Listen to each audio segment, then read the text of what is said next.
In this video, we're going to take a look at drawing basic forms with black and white charcoal. We're going to start by lightly sketching out the basic shapes of our forms using a charcoal pencil. I'm working on Canson Mi-Teinte's pastel paper for this demonstration, and I'm using the heavily textured side of the paper. I'm going to draw loosely here in the beginning stages, trying to draw with my shoulder more so than my wrist. Not only will we draw the basic contours of the forms themselves, but we'll also draw shapes for the areas of cast shadow.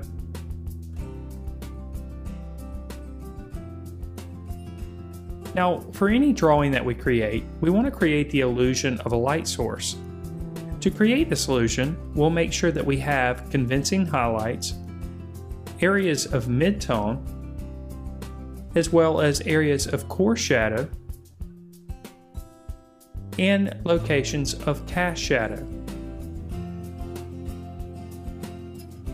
Now that we've got our basic forms planned out, we'll take a stick of vine charcoal and start to develop the areas of coarse shadow on the objects. Here again, we'll draw very loosely at this stage. We can use our finger to work the charcoal into the surface of the paper. We'll continue this process of defining areas of coarse shadow on each of the forms.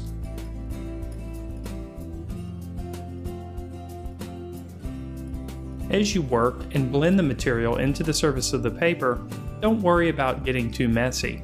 We'll define all the details and the edges later in the drawing.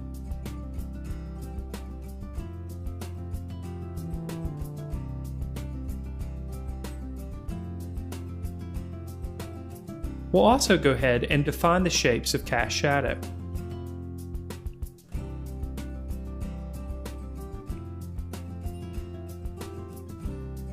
Vine charcoal is nice and soft and easy to blend and smudge on the surface.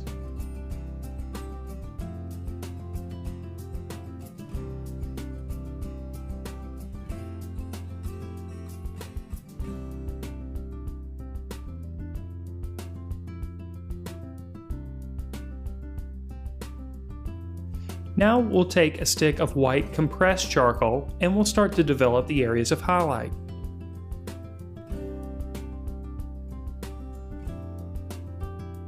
The white charcoal and the vine charcoal can be mixed together to create nice grays.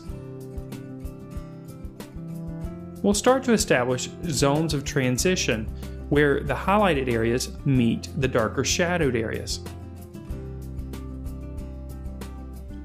Here again, we don't have to be too concerned with the edges of things just yet in the drawing. At this point, we're just trying to establish the range of value.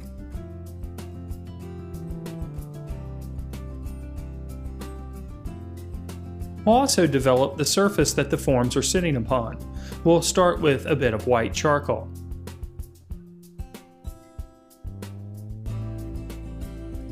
We'll switch over to the vine charcoal, and using the side of the charcoal, I'll make several marks. To add interest to the background, I'll add marks that are a bit varied. This will create an interesting texture. I'll also work those into the surface, again using my finger.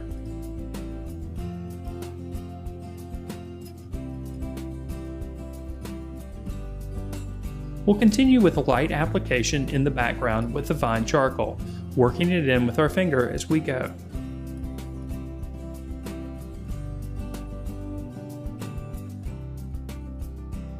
Now I'll switch over to a sharpened charcoal pencil. The material inside of a charcoal pencil is called compressed charcoal.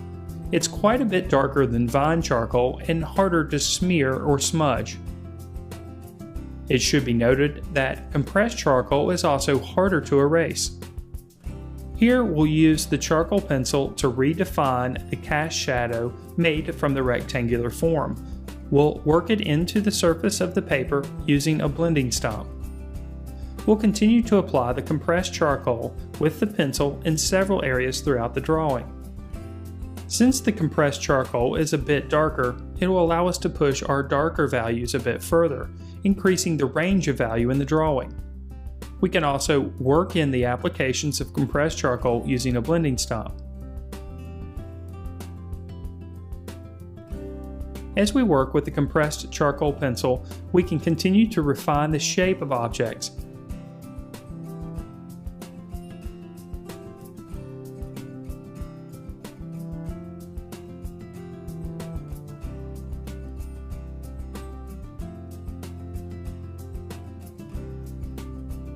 We can also push the value range found in the cast shadow underneath the sphere. We'll continue the process of applying compressed charcoal on both the cylinder and the cone.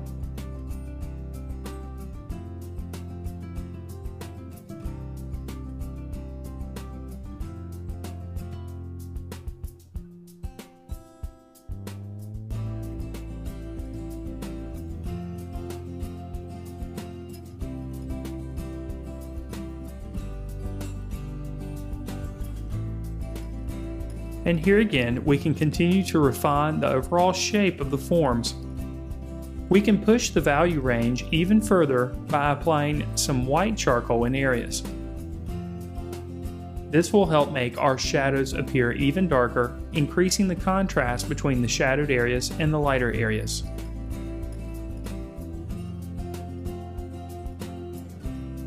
And here again, with this application, we'll work it into the surface using our finger. Around the edges of shadow, we can blur the edge just a bit, making the shadow feel a bit more natural.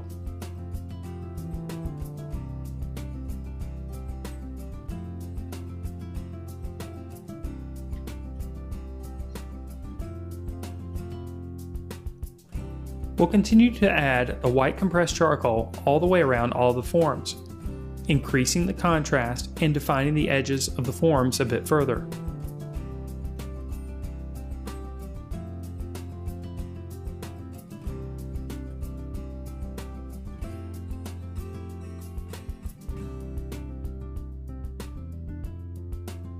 And of course, in hard-to-reach areas, we can use the blending stomp to work the material into the surface instead of our finger.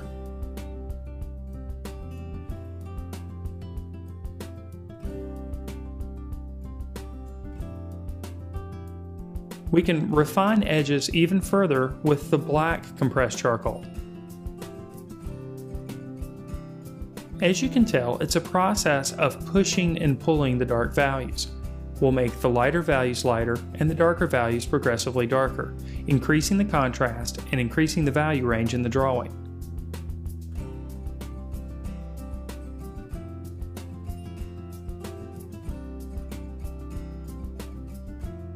For areas where subtle changes in value are seen, you can use a blending stomp that already has a bit of dark charcoal on it.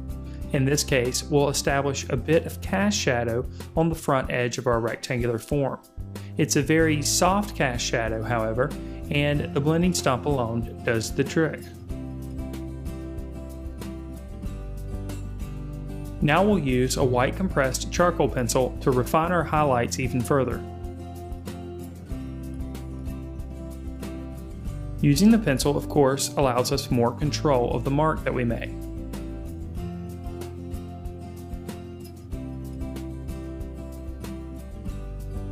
With this application, we'll allow the material to sit on the surface without smudging or blending. We can use the side of the pencil to pick up the texture of the paper.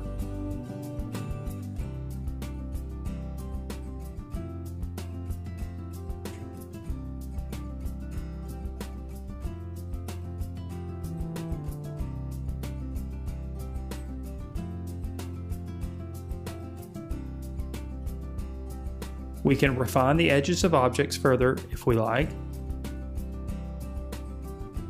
And we can also increase the intensity of the highlights. We'll also use the white pencil to help define the three-dimensional space that the forms are sitting within. We'll start by making horizontal marks at the bottom portion of the picture plane. The subtle horizontal strokes will help to create the illusion that the forms are sitting on a flat surface.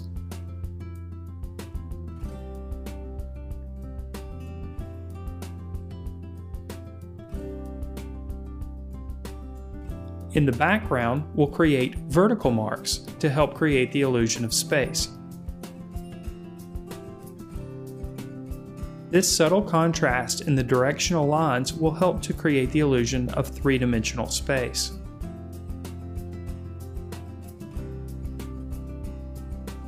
Now we can refine the edges even further and increase our areas of cast shadow using the dark compressed charcoal pencil.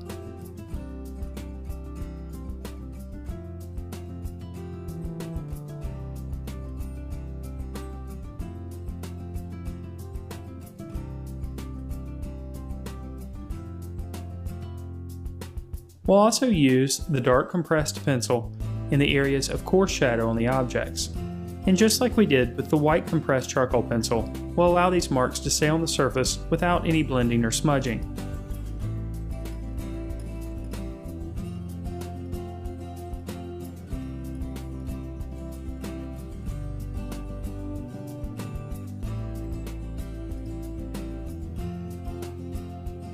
And now we have successfully created the illusion of light and form in our drawing using black and white charcoal. If you enjoyed this video and you're ready to learn more, why not check out 5 video courses, weekly live instruction, and over 6,280 minutes of art instruction, which includes video courses, downloadable ebooks, weekly live lessons streamed across the internet, and lesson plans for teachers. Just click on the Learn More Now button to start learning today.